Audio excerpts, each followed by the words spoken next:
ರಾಮನಗರ ತಾಲೂಕಿನಲ್ಲಿ ಜಿಲ್ಲೆನಲ್ಲಿ ಹಲವಾರು ಸಮಸ್ಯೆಗಳು ಬಂದಂಥ ಟೈಮ್ನಲ್ಲಿ ರಾಮನಗರದ ಜನಜಾಗೃತಿ ವೇದಿಕೆ ಮತ್ತು ಅದರ ಸದಸ್ಯರು ಮತ್ತು ಗೌರವಾನ್ವಿತ ಅಧ್ಯಕ್ಷರುಗಳು ಇವತ್ತು ರಾಮನಗರದ ಉಳಿವಿಗಾಗಿ, ರಾಮನಗರದ ಶಾಂತಿಗಾಗಿ, ರಾಮನಗರದ ಸೌಹಾರ್ದತೆಗಾಗಿ ಇವತ್ತು ಹಲವಾರು ಪ್ರಕರಣಗಳು ನಾವು ಕಾಣಬಹುದಾಗಿದೆ.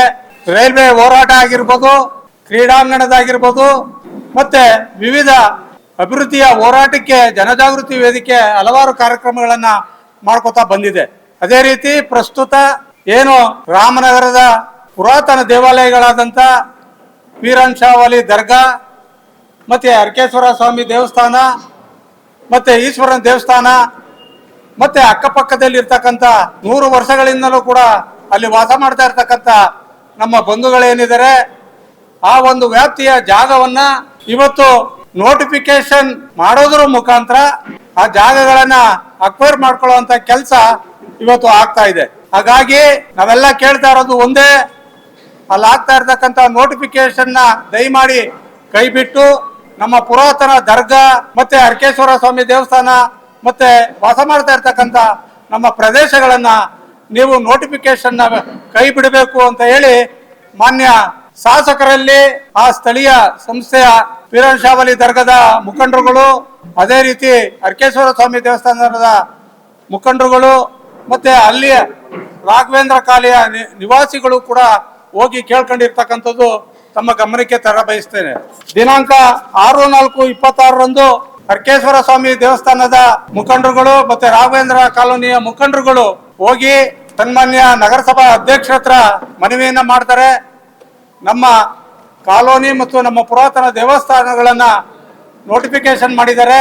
ಹಾಗಾಗಿ ಅದನ್ನ ನಾವು ಶಾಸಕರಲ್ಲಿ ಕೇಳಕ್ಕೆ ಹೋದಾಗ ಅವ್ರು ಸರಿಯಾದ ರೀತಿಯಲ್ಲಿ ರೆಸ್ಪಾನ್ಸ್ ಮಾಡಿಲ್ಲ.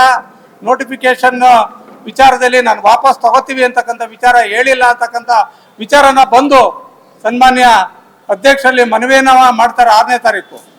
ಅದೇ ರೀತಿ ವೀರಶೈವ ದರ್ಗಾದ ಮುಖಂಡರು ಮತ್ತೆ ಸ್ಥಳೀಯ ನಿವಾಸಿಗಳು ಕೂಡ ಏನು ಸನ್ಮಾನ್ಯ MLA ಅವರ ಹತ್ರ ಹೋಗಿ ಕೇಳಿದಾಗ ಅಥವಾ ನಾವು ನಿಮ್ಮ ಹತ್ರ ಬಂದು ಮಾತಾಡ್ತೀವಿ ಅಂತ ಹೇಳಿದಾಗ ನೀವೇನು ಬರೋದು ಬೇಡ, ನಾನು ಮಾತಾಡ್ತೀನಿ ಬಿಡಿ ಅಂತಕ್ಕಂಥ ಆರಕೆ ಉತ್ತರವನ್ನು ಕೊಟ್ಟಿರ್ತಕ್ಕಂಥದ್ದು ಕೂಡ ಇದೆ. ಏನು ಎರಡೂ ಸಮುದಾಯದ ಜನ ಮತ್ತೆ ಪುರಾತನ ದೇವಸ್ಥಾನಕ್ಕೆ ಸಂಬಂಧಪಟ್ಟಂತ ಜನ ಬಂದು ಯಾವಾಗ ನಗರಸಭೆಯ ಅಧ್ಯಕ್ಷರಿಗೆ ಮನವಿಯನ್ನು ಕೊಡ್ತಾರೆ, ಅದಕ್ಕೆ ಸಂಬಂಧಪಟ್ಟ ಹಾಗೆ ನಗರಸಭಾ ಅಧ್ಯಕ್ಷರು ದಿನಾಂಕ 9/4/2026 ಒಂದು ವಿಶೇಷ ಸಭೆಯನ್ನ ನಗರಸಭೆಯಲ್ಲಿ ಗೌರವಾನ್ವಿತ ಸದಸ್ಯರುಗಳನ್ನು ಒಳಗೊಂಡಂತೆ ಒಂದು ಸಭೆಯನ್ನು ಕರೆದು ಒಂದು ನಿರ್ಣಯವನ್ನ ಸರ್ವಾನುಮತದಿಂದ ಒಂದು ನಿರ್ಣಯವನ್ನ ತಗೋತಾರೆ. ಅದೇನಂತ ಹೇಳಿದ್ರೆ, ಪುರಾತನ ದೇವಾಲಯ ಮತ್ತೆ ಅಲ್ಲಿರ್ತಕ್ಕಂಥ ನಿವಾಸಿಗಳಿಗೆ ತೊಂದರೆ ಆಗಬಾರ್ದು, ಅದಕ್ಕೆ ನಮ್ಮ ಅಭ್ಯಂತರವಿದೆ. ಹಾಗಾಗಿ ನಗರಸಭೆ ಇವತ್ತು ನಾವು ನಿರ್ಣಯ ಮಾಡ್ತಾ ಇದ್ದೀವಿ, ಅದನ್ನು ಅಕ್ವೈರ್ ಮಾಡ್ಕೋಬಾರ್ದು, ಸರ್ಕಾರಕ್ಕೆ ಕಳಿಸ್ತೀವಿ. ಅದಕ್ಕೆ ಸಂಬಂಧಪಟ್ಟ ಹಾಗೆ ಈ ರಾಜ್ಯದ ಉಪಮುಖ್ಯಮಂತ್ರಿಗೂ ಕೂಡ ಒಂದು ನಿಯೋಗವಾಗಿ ನಾವು ಹೇಳೋಣ, ಅವ್ರ ಜೊತೆಲಿ ಮಾತಾಡೋಣ, ಇದನ್ನು ಕೈ ಬಿಡಬೇಕು ಅಂತಕ್ಕಂಥ ವಿಚಾರನೂ ಕೂಡ ಆ ಒಂದು ಸಭೆಯಲ್ಲಿ ತೀರ್ಮಾನ ತಗೊಂಡು ಈಗ ಪ್ರಿಲಿಮಿನರಿ ನೋಟಿಫಿಕೇಶನ್ ಆಗಿದೆ. 25ನೇ ತಾರೀಕು ಒಳಗಡೆ ಈ ಒಂದು ವಿಚಾರಕ್ಕೆ ಸಂಬಂಧಪಟ್ಟ ಹಾಗೆ ಅರ್ಜಿಗಳಾಗ್ಬೋದು ಅಥವಾ ಶಾಸಕರಾಗ್ಬೋದು ಅಥವಾ ಇನ್ನಿತರ ಕೆಲವು ಸಂಘ ಸಂಸ್ಥೆಗಳು ಏನಾರ ಅದನ್ನ ಮಾಡಿದ್ದೇ ಆದ್ರೆ 25ನೇ ತಾರೀಕು ಒಳಗಡೆ ನಾವು ಅದನ್ನ ವಾಪಸ್ ತಗೊಳ್ಳುವಂತ ಪ್ರಕ್ರಿಯೆ ಆದ್ರೆ ಮಾತ್ರ ಈ ಜಾಗವನ್ನ ಉಳಿಸ್ಕೊಳ್ಳೋದಕ್ಕೆ ಸಾಧ್ಯ ಆಗ್ತದೆ.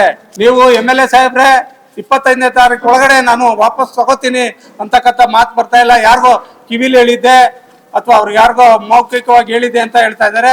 ಇದೆಲ್ಲೂ ಕೂಡ ಆಗಲ್ಲ. ಆಮೇಲೆ ಅಧಿಕಾರಿಗಳ ಕರೆಸಿ ಮಾತಾಡ್ತೀನಿ ಅಂತಾರೆ, ಇದು ಕೂಡ ಆಗಲ್ಲ. ಯಾವ ಅಧಿಕಾರಿನೂ ಕೂಡ ಸರ್ಕಾರದ ವಿರುದ್ಧ ಹೋಗಿ ವಿಚಾರಗಳನ್ನ ಮಾಡಲ್ಲ.